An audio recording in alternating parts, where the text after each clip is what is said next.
भैया आप लोगों के बीच में एक वीर रस का बिरहा लेके प्रस्तुत भइली पूरी साथियों के साथ लक्ष्मी स्टूडियो पांडेपुर तथा राजेश भैया की देख रेख में बिरहा लोकगीत गायक कलाकार सूबेदार बागी आप लोगों के बीच में यह बिरहा भेज रहा हूं पूरी उम्मीद के साथ कि आप लोग इस बिरहा को पसंद करेंगे तथा चैनल को लाइक और सब्सक्राइब करेंगे। कहानी कैसन बा भूमिका के लाइन लगल मास्टर।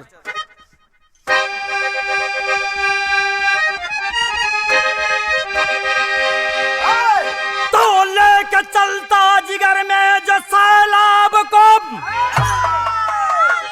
और जिसके आहट से सन्नाटा छा जाता है, मौत भी जिसको छूकर निकल जाती है, जिसके ललकार से जल जला जाता है, न्याय मिलता नहीं जिसको सरकार से, और लेकर निकला है मैदान में हथियार को, आसियाना बना जिसका चंबल घाटी, डाकू बिहड़ का बागी कहा जाता है।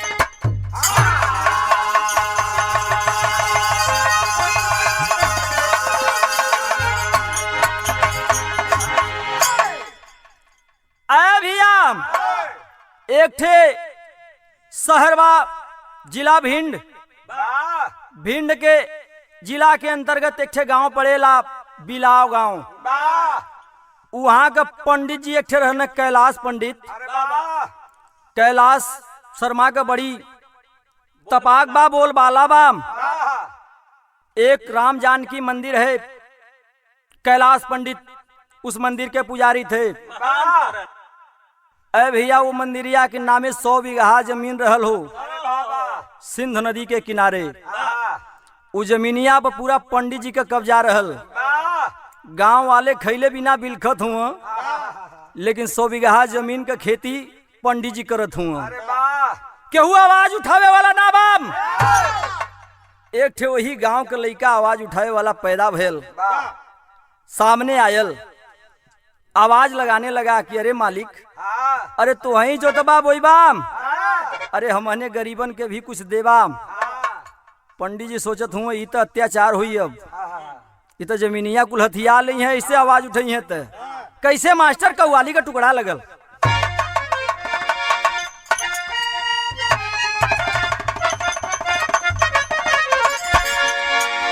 क्या तोड़ दिया दिल जान के बोतल, अरे तोड़ दिया दिल जान के बोतल, अरे मीठा चला के खंजर, हाँ मीठा चला के खंजर, नजरों में तेरे जानम है जाम का समंदर।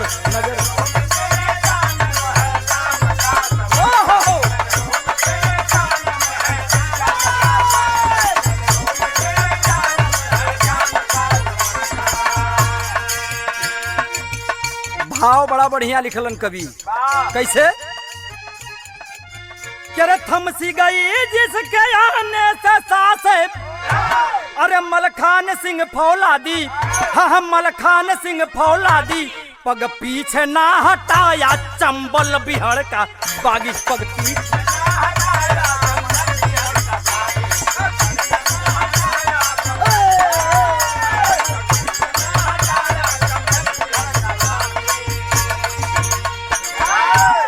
हमें से कहानी का शुरुआत भइल। कहानी कहाँ का बा, कैसन कहानी बा, कैसे मास्टर।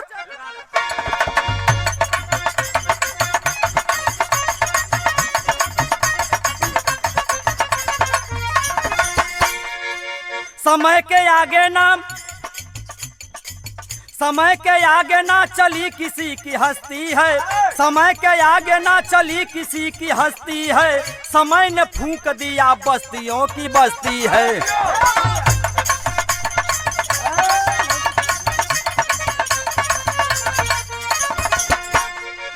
बिलाव गांव भिंड जिला के अंतर्गत आता है। उस गांव की कहानी है क्या, बिलाव गांव जिला भिंड की कहानी है, बिलाव गांव जिला भिंड की कहानी है, कैलाश पंडित वहां कर रहे मनमानी है।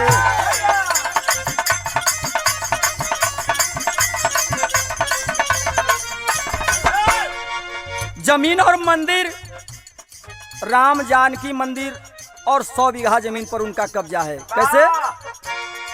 जमीन और मंदिर कब्जा कर रहे बेईमानी में, जमीन और मंदिर कब्जा कर रहे बेईमानी में, डरा रहे थे सबको मौके की प्रधानी में।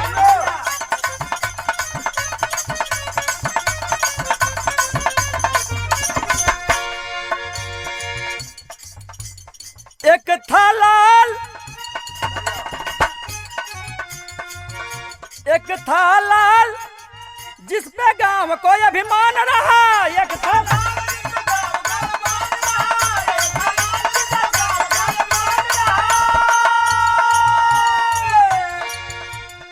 माथे पे तेज है जिसका, माथे पर तेज है उस लाल के जो आवाज उठाता है कैलाश पंडित के खिलाफ। माथे पे तेज है उसका नाम तो मलखान रहा।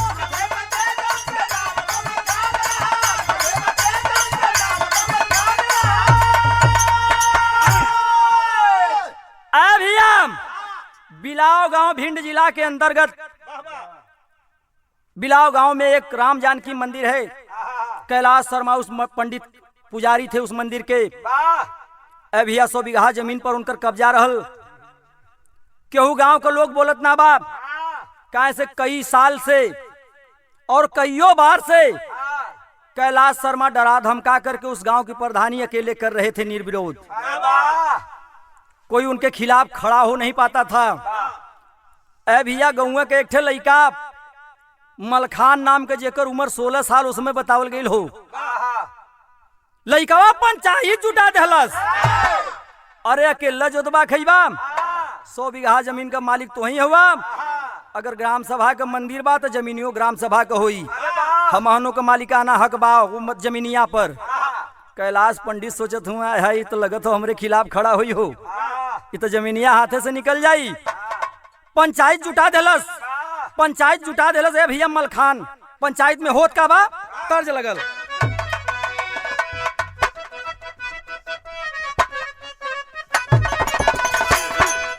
यह तर्ज के लाइन बा कि अरे आंगने में फूल फूल गे नवाए ननद। तर्ज बड़ी पुरान बा ए भैया हो, लेकिन नैका के टक्कर देले का कि अरे आंगने में फूल फूल गे नवाए ननद, बाजले बधाइया दुआरे पर।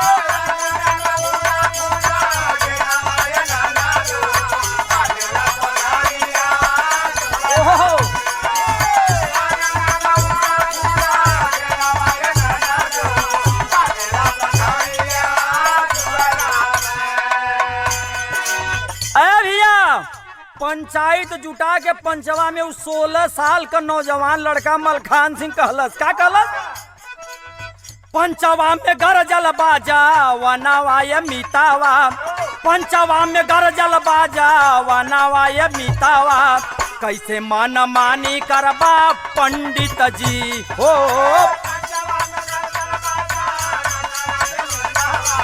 कैसे मन मानी करबा पंडित जी हो।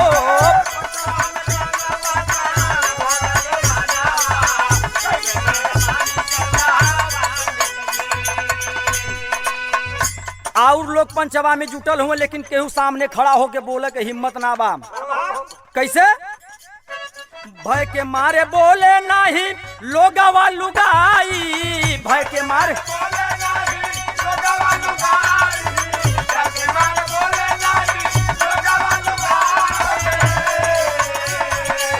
बोला मलखान तब अखिया चढ़ाई, बोला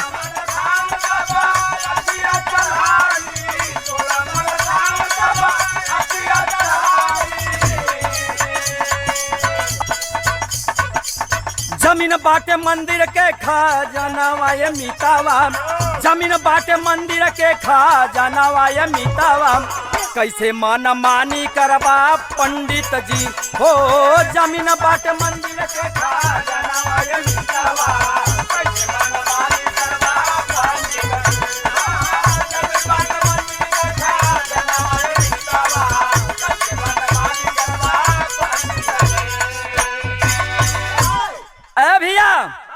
ये बतिया के जब कैलाश पंडित सुन ल हो, सीना पर सांप लोटे लगे लाए है 100 बीघा जमीन हाथे से सरकत बा, चैन नहीं मिलत बा। कैलाश पंडित एक ठे योजना बनौलन, काहे न पुलिस के कुछ खर्चा वर्चा दे के मलखनवा के पिटवा दही। घर बनत ह। अरे 2-4 लाठी खाई खुदे पीछे हो जाई। ऐ भैया पुलिस के चौकी पर जा करके पुलिस को पैसा कौड़ी दे करके अपने फेवर में लेते, अपने पक्ष में कह के मलखान के पिटवावत हूँ, मरवावत हूँ। थाने पर ले जाके कैसे मास्टर गीत बदल गई।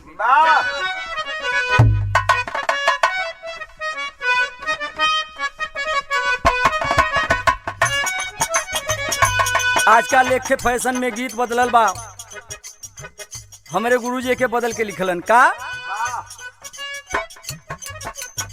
माई कहलिन बेटी घर में बियाह हो,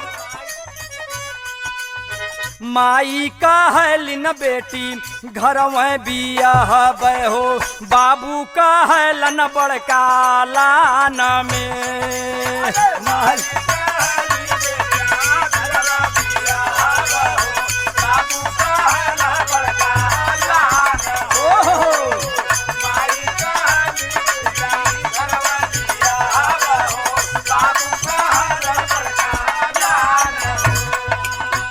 आए है ए भैया 16 साल के नौजवान के जब पुलिस उठा के ले गई हो थनवा में बंद करके पीटत बा। कैसे पीटे लासी पहिया जब लाल मलखनावा के, पीटे लासी पहिया जब लाल मलखनावा के, बरसे लायखिया सुधार हो।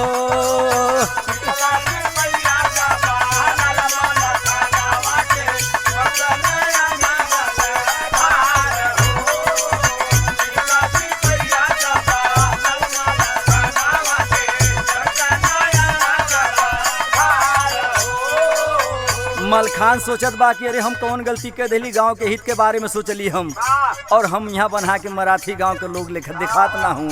कैसे जनबो ना कैली भयल कौन गुनही आत, जनबो ना कैली भयल कौन गुनही आत, चारी ओर लौके लाया नार हो। जनबो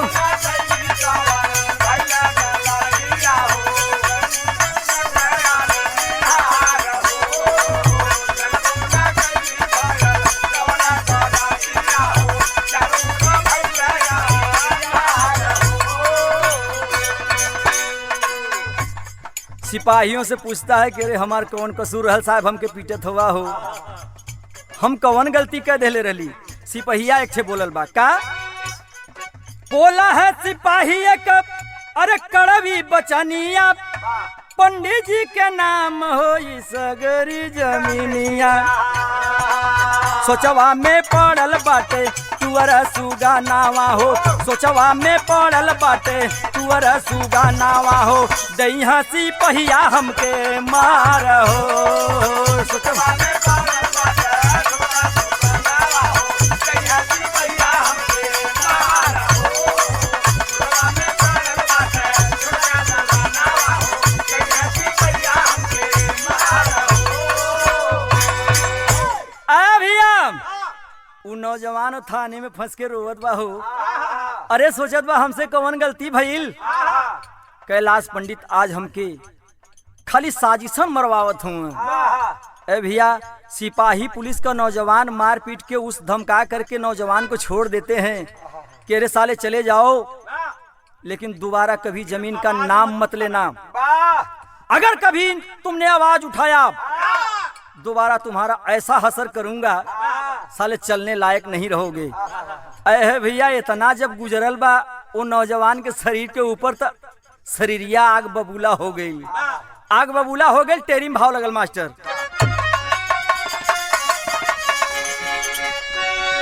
अरे लड़ाई यार पार का होई, अरे लड़ाई यार पार का होई, जमीन बा ग्राम सभा का ज्योतिहा पंडित कैसे सार।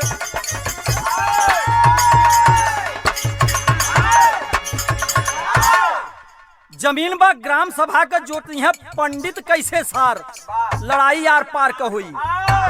वो नौजवान सोचले कितनो मरबा भैया, लेकिन जमीन जब से हम कब्जा से मुक्त ना करा ले, हम चैन का सांस ना ले। ए भैया, ये बतिया जब पता चलल बा, जब कैलाश पंडित के आए है, कैलाश पंडित दूसरी बार साजिश करत हुआ, वो नौजवान के फिर से पकड़वा लेलन। और फिर से पकड़वा के करत का हुआ मास्टर,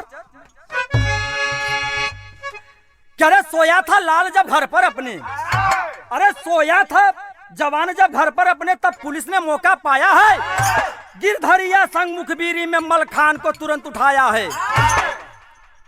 एक डाकू उधर का हुआ करता था गिरधरिया, जिसकी मुखबिरी में मलखान को पुलिस वाले उठा ले जाते हैं। करते हैं क्या, अरे फंसा के झूठे केस में पंडित, अरे फंसा के झूठे केस में पंडित जेल की हवा खिलाता है, आ जाए ना बाहर कभी डर भय से जी घबराता है। अरे भैया, जेलिया में दोबारा भेजवा देना कैलाश पंडित हो, लेकिन डर लगत बा, भय लगत बा, अगर कहियो बहरे आ जाई तो हमार पानी तो बिगाड़ी दे। कैसे, अरे मिली जमानत मलखान को, तब जेल से बाहर आया है, तब कैलाश पंडित जी को जाकर अपना फरमान सुनाया है। कैलाश पंडित के जाके अपन फरमान सुनावत हो, उ नौजवान 16-17 साल का लड़का कलश की आए है, ए पंडित, अरे अब ये गांव का प्रधानी तो ही ना करबाम, अब तोहरे खिलाफ हम चुनाव लड़ब। जब चुनाव लड़े के बाद उ जवान कहलस, ए भैया, पंडित जी सोचत हुआ कि आए है, अब ही तो जमीन हाथे से सरकत रह, सियासत सरक जाती हो।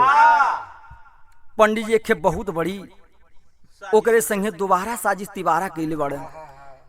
पंडित जी के कोनो रिश्तेदारन का हत्या हो गई, वो हत्या के केस में पंडित जी अब फंसावल चाहत हुए मलखान सिंह के। कैसे फंसावल चाहत हुए मास्टर, तर्ज बदल गई।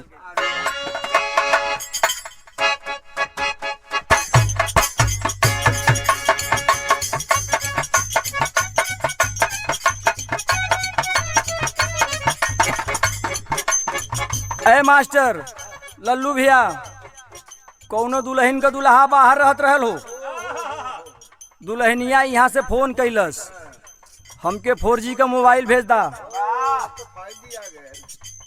अब तो जमाना 5G के आ गल, तई वही मोबाइलिया में हमने देख लेवल जात कि हमने कैसन लगत है ये समय। खैले से तई दाना का असर बा बाहर का कि दोबारा आ गल होवा। दुल्हनिया कहत बा वो अपने आदमिया से,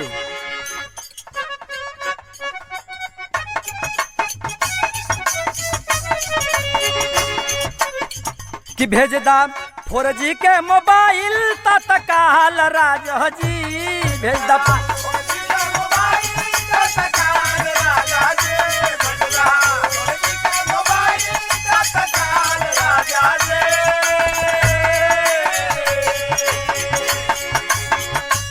भेज दा 4G के मोबाइल तत्काल राजा जी, मनवा करे बतियाईती, अरे मनवा करे बतियाईती वीडियो काल राजा जी, मनवा करे बतियाईती वीडियो काल राजा जी, मनवा करे बतियाईती वीडियो काल राजा जी, मनवा करे बतियाईती। अरे भैया, जब झूठे केस में तीसरी बार फंसा के कैलाश पंडित मलखान के पुलिस के हवाले कैलन, जब पुलिस अपने जिपिया में लेके चलल बा, ले जाके जेल के अंदर डाल देती है, तब का भाव लिखल बा। कैसे,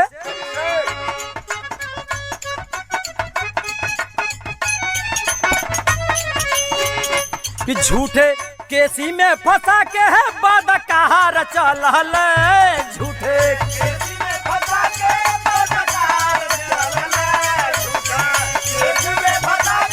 बाद कहार चल,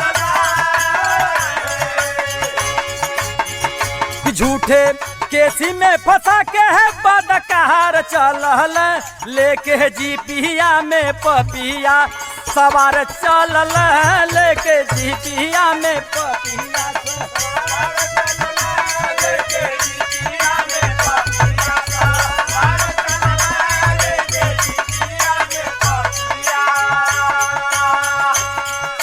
पंडित सोच होई मलखान सिंह के फांसी, पंडित सोच होई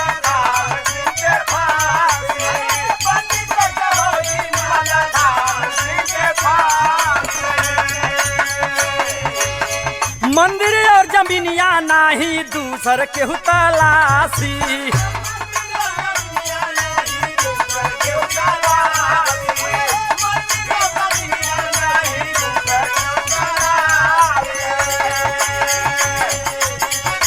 मंदिर और जमीन केहू दूसर न तलाशी, अगर एके फांसी हो जाते। यही बिचवे में कैलाश पंडित एक गजब के देलन, मलखान सिंह के एक मित्र का हत्या करवा देना होली के दिन। ई खबरिया जब मलखान सिंह के लगल बा जेलिया में, पेशी पर जवान जब लेके चलल हुआ उन्हें तो कैलन का लेके पेशिया पे लेके पेशी पर जवान हवा जूझार चलल लेके।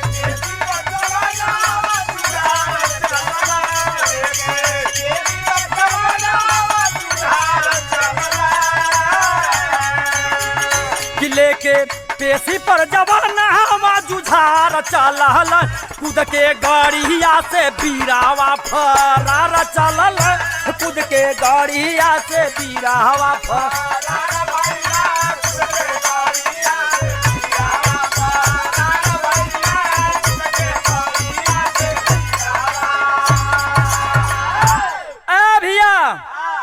मलखान सिंह के जब एक मित्र का हत्या कैलाश पंडित करवा देलन, अरे सिनेमा में आग बरे लगल हो, ज्वाला धड़के लगल। अरे हमारे मित्र का हत्या करवा देले, हमार दाहिना हाथ कट गल और हमके जेल में फंसौले बा। सोचत हुए द्रवित मन से दुखी होके, ए भैया कूद के गड़िया से फरार हो गई ना, फरार भइलन तो चलन कहा मास्टर, तर्ज बदल गई।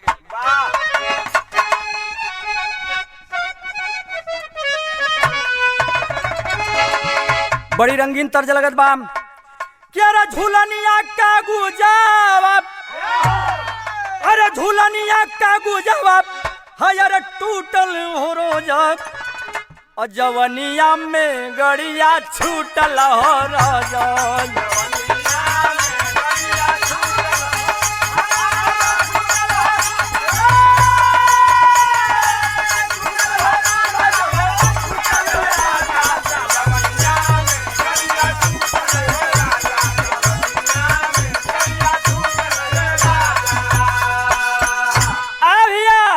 मलखान चलल हुआ गड़िया से कूद के फरार भइलन, पहुंचलन कहा तेरे दिलवा में धधकेला, अरे दिलवा में धधकेला, हर बदला कयागी बनल बीरावा जाके बिहड़ का बागी बनल।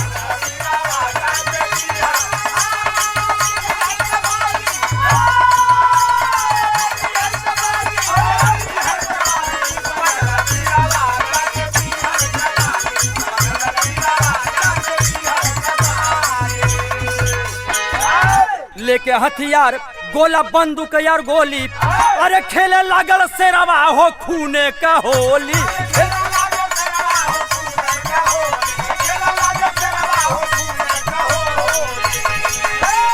लूटया छिनैती का, अरे लूटया छिनैती का, अरे लागल बदागी बनला बीरावा जाके बिहार का बागी बनला।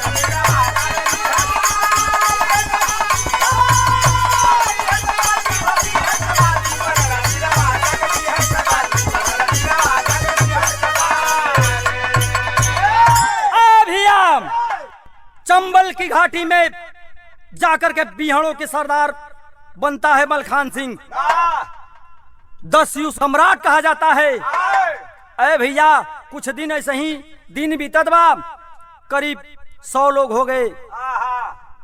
100 लोगों का एक गैंग तैयार हुआ, यार दोस्त रिश्तेदार नात मिला करके कुछ बाहरी लोग आए और मलखान सिंह के साथ हो लिए। जब मलखान सिंह के साथ हो ले, मलखान सिंह अपन बदला लेवत चलल हुए कैलाश पंडित से, तर्ज बदल गई मास्टर।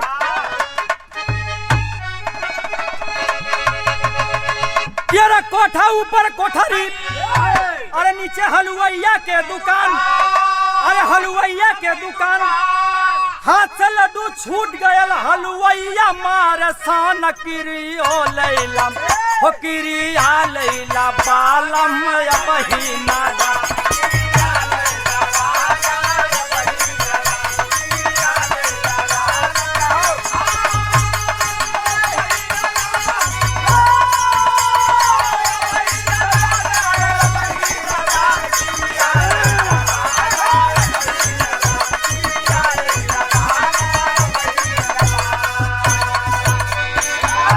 बदला लेवा जवान चलल बा कैसे मास्टर क्या बदला लेने दुश्मन से अरे चला है मलखान अरे चला है मलखान घेरा डल ले बा हो घेरा डल ले बा बीरावा कैले तूफान घेरा डल ले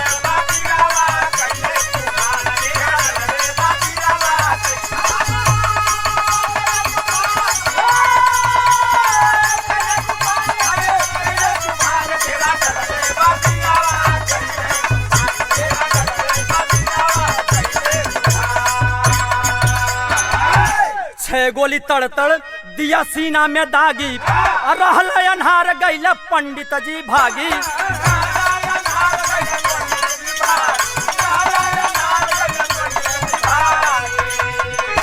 अरे कहाँ तक जाएगा पापी अरे नीचे बेईमान हाँ नीचे बेईमान घेरा डल ले बीरावा कैले तूफान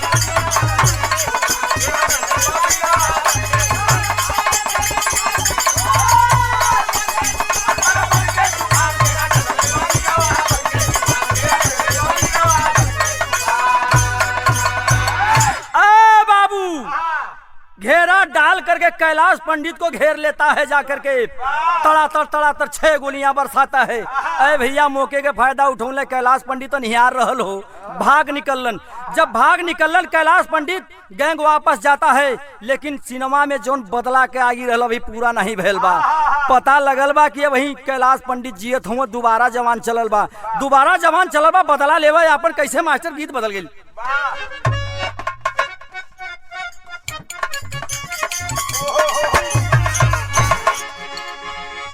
बड़ी सुंदर गीत बा और बड़ी पुरान बा गवैया बड़ा मज के गावन कैसे केरे बारी उमर कमर लचकनिया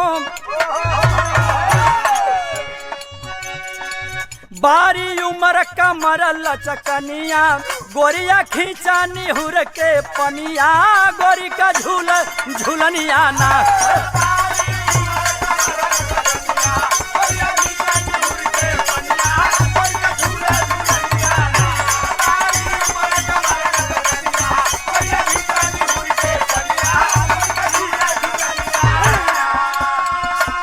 जवान चला है सिंह दहाड़ा तबीरवा चला है सिंह दहाड़ा तबीरवा मलखानवा हो गुमनवा पड़ब कैलाश पंडित के अरे चला है सिंह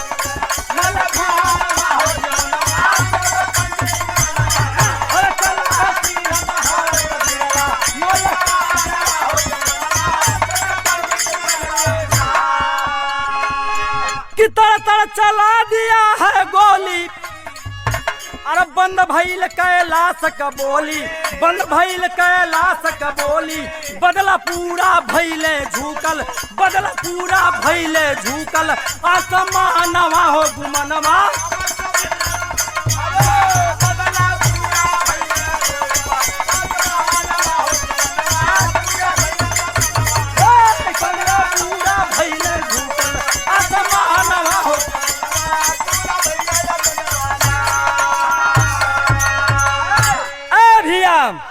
दोबारा जवान चला है गांव में जाकर पहुंच करके तड़ गोली बरसावे लगना हो कैलाश पंडित का बोली बंद हो गई। कैलाश पंडित वही क्षण मर गई न ढेर हो गईलन। ये दुनिया से उनकर दाना पानी खत्म छूट गयल चलल हुए। ए भैया इतनी बतिया के जब खबर पुलिस प्रशासन के आला अधिकारियों को पता लगती है बड़े साहबों को जब पता लगती है कि अरे मलखान सिंह तो गांव में आया है, मलखान सिंह से लोहा लेवा पुलिस का जवान चलल हुए मलखान सिंह के गैंग खत्म करे बदे के पहपट में भाव लगल मास्टर।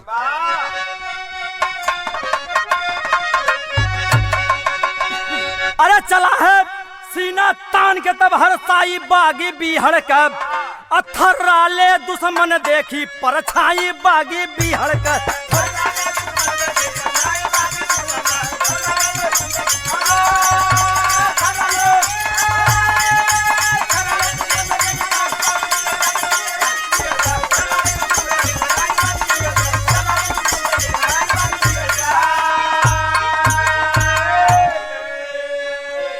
एक और बागी एक और पुलिस में अरे गर्ज बंदूक का गोली हो, लागे धरती सना जाई अब खेल के खून का होली हो। अरे पकड़ में आया पुलिस का एक सिपाही बागी बिहड़ का, देता है उसको घर पे छोड़वाई बागी बिहड़ का।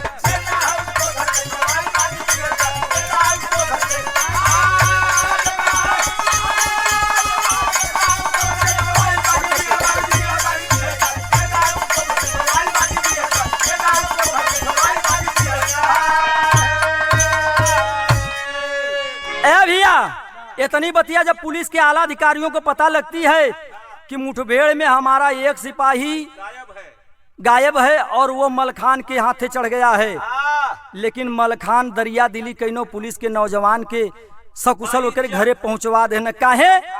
दशहरा वाले दिन घटना भइल रहल। मलखान सिंह कहता है कि अरे भैया आज असत्य पर सत्य के विजय हो जात हो और एक सच्चे सिपाही के हमने मार ना सकल जाला। ई बतिया जब पुलिस के आला अधिकारियन के पता लगल बा, सोचने कि अरे कैसन डाकू बा हो, अरे चले हो तो फाड़ के धे देले हो, लेकिन छोड़ देलस। कैसे? केरा सोच में पड़ गए आला अफसर, कैसा कोहराम मचाया है। अरे लेकिन पुलिस के नौजवान को सकुशल घर तक पहुंचाया है। अरे आत्मसमर्पण की है तब बात चलाई बागी बिहड़ का, तब मलखान ने अपनी शर्त सुनाई बागी बिहड़ का। अभी आई बतिया से जब अवगत भइलन है पुलिस का और जवान, पुलिस का आला अधिकारी सोचलन है कि लगत हो बढ़िया आदमी बा। पत्रकारों से मिलते हैं और पत्रकारों के जरिए यह सूचना देते हैं मलखान सिंह डाकू को कि आप आत्मसमर्पण कर दीजिए, हम आपका तहे दिल से स्वागत करते हैं।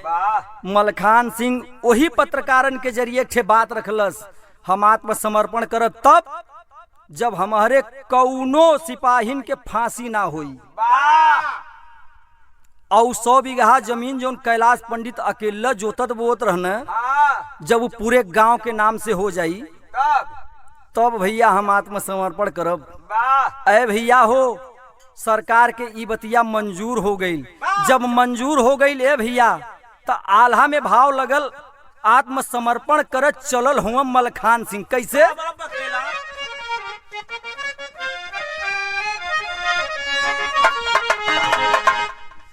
कि अरे 1982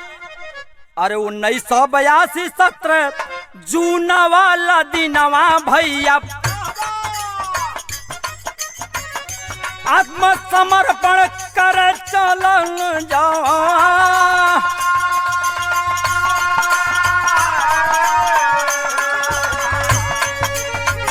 गोला हथियार सबसे ऊपर हो जवानवा भैया,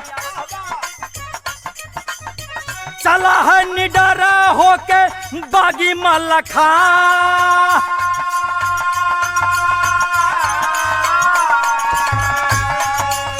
100 बीघा जमीन भइल गौवा के नमवा भैया। आत्मसमर्पण कर देता है। एमपी के मुख्यमंत्री अर्जुन सिंह बीच में रहते हैं, पुलिस के आला अधिकारी रहते हैं, विधायक रमा सिंह शंकर और तमाम लोग रहते हैं। 30,000 की भीड़ में आत्मसमर्पण करते हैं मलखान सिंह। ए भैया 7 साल का सजा भइल और 7 साल का सजा भइल सकुशल जब कुल जवान बहरे आवत हुए हो तब क्या 1989 अरे 1989 मेरी हाई होई गईली।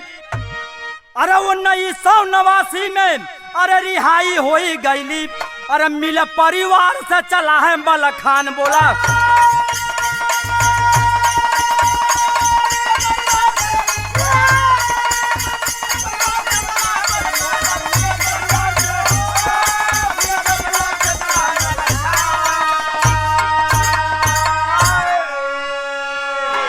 अपने परिवार से मिलने जेल से जब छूटता है मलखान तथा उसके सारे साथी चलते हैं। ए भैया जब साथी अपने परिवार से मिले चलल हुआ उस समय का भाव बड़ा गजब का लिखे के पड़ल कवि जी। कैसे? क्या जाई जान भले पर जाई नाही पनिया। अरे जाई जान भले पर जाई नाही पनिया। बागी मलखान के कीर्तिया जानेला दुनिया।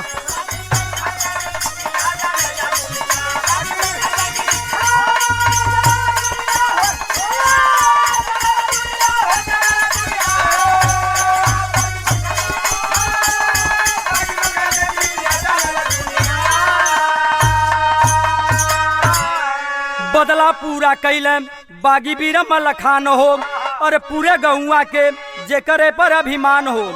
निर्विरोध सरपंच भैली जेकर ललिता धनिया। जब जेल से छूट के घरे अइलन कुछ दिना बीतल ए भैया जमीनिया आजाद हो गई, गांव के लोग खुशहाल हुए। सरपंच का चुनाव सर पे आज निर्विरोध मलखान सिंह की पत्नी को ललिता सिंह को निर्विरोध प्रधान बना देते हैं, निर्विरोध सरपंच बना देते हैं।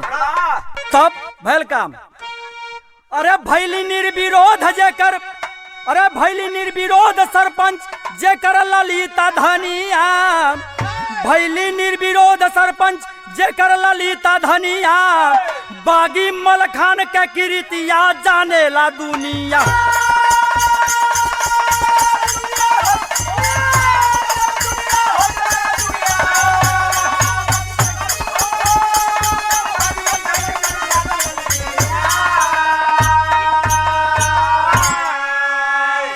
गांव बड़ा खुशहाल बाप। मलखान सिंह की पत्नी ललिता सिंह को निर्विरोध प्रधान बना दिया जाता है। गांव के लोग बड़ा खुश बने। कैसे कहे के पड़ल आखिरी भाव बा। गुरमहाल हर वंश विदेशी आसन स्वर्ग में लागल। कवि यशोनी राजनाथ राजेश का भगिया जागल। अरे लड़ाई यार पार का होई। बागी सूबेदार ना दुश्मन हाथ मिलाई हो। लड़ाई यार पार का होई।